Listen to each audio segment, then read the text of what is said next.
Lorsqu'on se découvre un intérêt pour la cartomancie, mais qu'on est tout nouveau dans le domaine, on peut se demander quelle est la différence entre un tarot et un oracle. En effet, les deux termes désignent des jeux de cartes qu'on utilise pour faire de la cartomancie, essayer d'obtenir des réponses à des questions qu'on se pose, mais quelle est la différence entre les deux? Pourquoi est-ce que certains jeux sont appelés tarot et d'autres sont appelés oracle? Quelle est la différence? Ici, deux jeux de tarot. Ici, trois jeux de cartes appelés oracle. La différence, c'est quoi?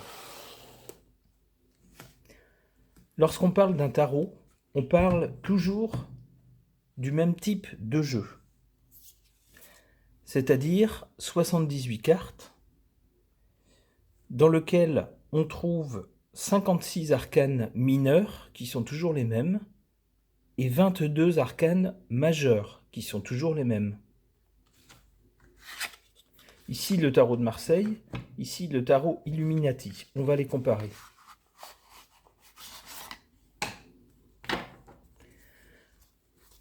Dans le tarot de Marseille, on trouve bien nos 22 arcanes majeurs et nos 56 arcanes mineurs. Dans le tarot Illuminati, on va bien trouver aussi, que je les remette à l'endroit,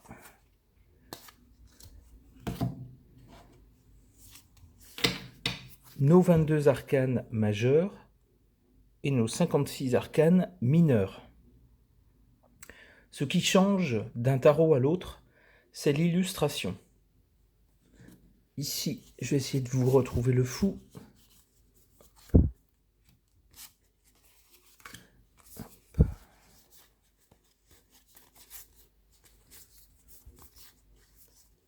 Voilà, le voilà.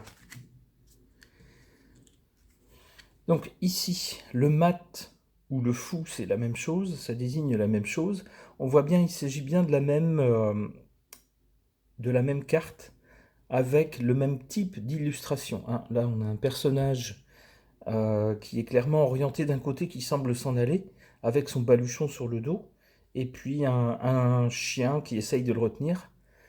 On a exactement la même chose ici. On a un personnage qui cherche à s'en aller, qui se tourne d'un côté, avec un chien qui essaye de le retenir. Et ça sera la même chose pour toutes les autres cartes. Alors ici, elles ne sont pas tout à fait dans l'ordre, mais n'empêche... Alors si j'arrive à retrouver la carte suivante...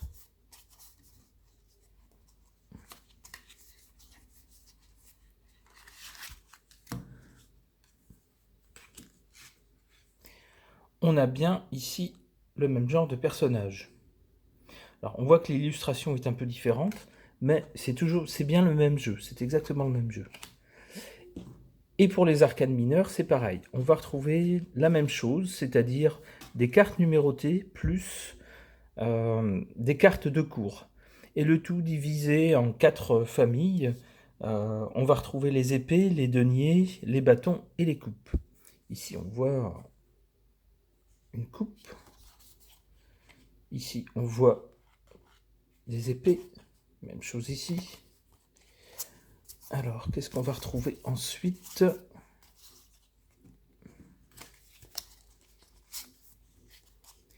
Ici, on voit bien un bâton.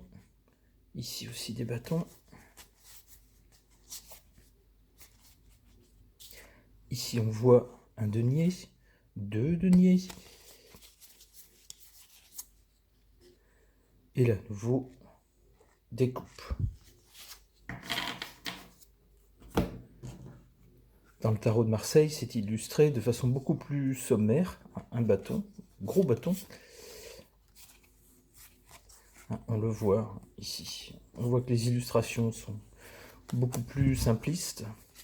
Les deniers ici, etc. Donc la différence d'un tarot à l'autre, c'est ça. C'est juste une différence d'illustration. Il n'y a rien d'autre qui change. On retrouve le même jeu à chaque fois, avec les mêmes cartes, la même distribution, le même ordre des cartes.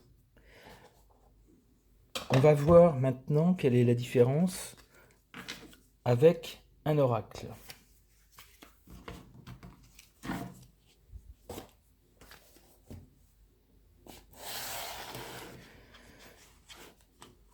Des oracles, c'est très différent d'un jeu de tarot.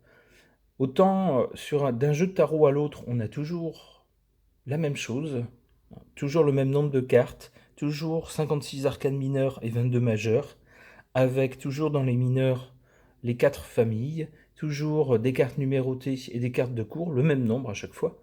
Autant dans un oracle, c'est beaucoup plus libre. L'auteur de l'oracle a fabriqué l'oracle selon son inspiration. Il y met donc les cartes qu'il veut, dans le nombre qu'il veut, organisé comme il veut, illustré comme il veut, avec le nom qu'il veut. Par exemple, si on prend un Lenormand,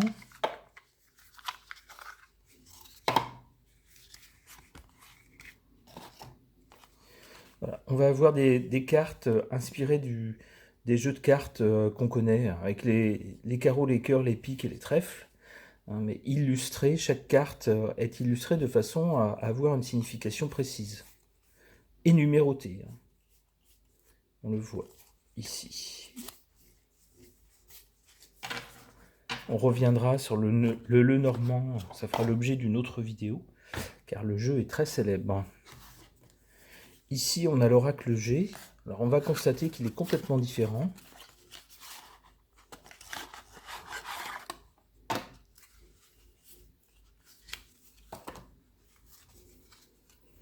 Voilà, on voit, c'est pas du tout des paysages, c'est vraiment des cartes avec des concepts, hein, des thématiques.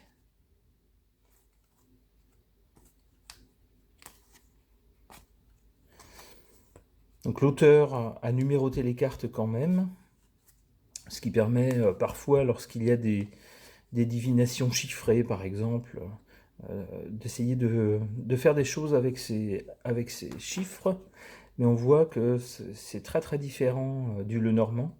On n'a pas du tout une carte avec un joli jardin, avec un cavalier à cheval ou des choses comme ça. Cela dit, les concepts sont assez évocateurs. On voit qu'on n'a pas le même nombre non plus de cartes. On a un nombre beaucoup plus important ici que dans le Lenormand. Et voici aussi un autre oracle. Celui-ci, en revanche, a très peu de cartes. Très peu de cartes. Et celui-ci est sur le thème de l'astrologie. Donc on a donc à la fois des planètes, on voit Uranus, et des signes. Sagittaire, Mars en planète, Scorpion comme signe, Capricorne, Neptune, Cancer, Vénus, Lion, Poisson, Lune, Soleil, la Balance, le Bélier, les Gémeaux, la Vierge, Saturne, Jupiter, le Taureau, Mercure, le Verseau et Pluton. Voilà, donc on a les planètes du système solaire et les signes du zodiaque, et c'est tout. On n'a pas de thème comme dans l'oracle G. On n'a pas des thèmes d'amour, de malheur, voilà. Ici l'amitié, ici un choix à faire par exemple. Voilà, c'est très très différent et ça n'a absolument rien à voir. Donc d'un oracle à l'autre, on a des jeux qui sont totalement différents. Les cartes ne se ressemblent pas forcément. La thématique est totalement différente. Elle est vraiment réinventée d'un jeu à l'autre. Voilà, donc c'est la différence entre les tarots. D'un côté, les jeux de tarot, ce sont toujours les mêmes, c'est juste l'illustration qui change. Donc vous pouvez avoir un tarot, par exemple, un tarot des chats, où vous aurez toujours vos 78 cartes avec 22 arcanes majeures et 56 mineures, mais tout illustré avec des chats, par exemple. Ou le tarot de autre chose, tout ce que vous voulez. Vous pouvez avoir toutes sortes de thèmes, mais le jeu reste toujours le même d'un tarot à l'autre. Alors que pour les oracles, c'est vraiment totalement libre et vous ne savez pas à quoi vous attendre d'un jeu à l'autre. Voilà, j'espère que ça aura pu vous éclairer si vous êtes nouveau et si vous vous demandiez quelle était la différence entre un oracle et un tarot.